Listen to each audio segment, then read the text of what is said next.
Surat કામરેજના વાવમાં heart એટેકથી police ભરતીના ઉમેદવારનું મૃત્યુ થયું છે। પોલીસ ભરતી માટે શારીરિક કસોટી આપવા આવેલા યુવકને એટેક આવી ગયો। એસઆરપી ગ્રુપ 11ના પોલીસ ગ્રાઉન્ડની અંદર દોડ સમયે અચાનક જ ઢળી પડ્યો યુવક। મેડિકલ ટીમે યુવકને સીપીઆર આપી બચાવવાનો પણ પ્રયાસ કર્યો હતો। તાપી જિલ્લામાં 36 વર્ષીય ઉમેદવારનું મૃત્યુ નિપજ્યું હતું। तो पुलिस भर्तीना आ उम्मीदवारનું हार्ट एटेकથી मृत्यु निपज्યું હોવાનો આ ચોંકાવનારો કિસ્સો સામે આવ્યો છે। કામરેજના વાવમાં હાર્ટ એટેકથી આ પોલીસ ભરતીના ઉમેદવારનું મૃત્યુ નિપજ્યું।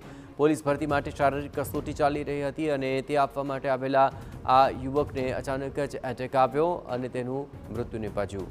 એસઆરપી ગ્રુપ 11ના પોલીસ ગ્રાઉન્ડમાં દોડ સમયે તે અચાનક જ ઢળી પડ્યો હતો। વધુ વિગતે વાત કરવા જોડાઈ રહ્યા છે ટીવી9 સંવાદદાતા મેહુલ ભોકડવા। મેહુલ, શું વધુ વિગતો મળી રહી છે હાલ?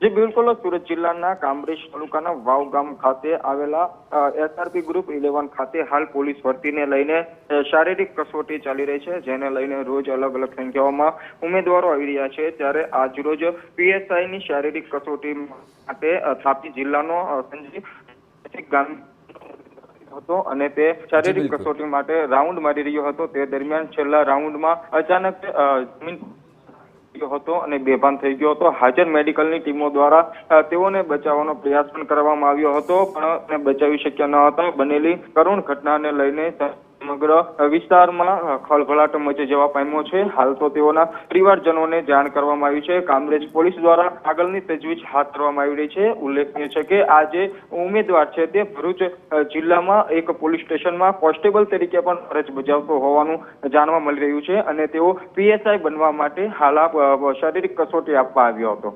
જી આભાર મેહુલ, તમામ ગતિવિધિઓ પર આપ નજર રાખતા રહેજો। તો જે શારીરિક કસોટી દેવા માટે આવ્યો હતો એ જ યુવાન દોડ સમયે તેને અચાનક જ તે ઢળી પડે છે। તપાસ કરતા તેને એટેક આવ્યો હતો।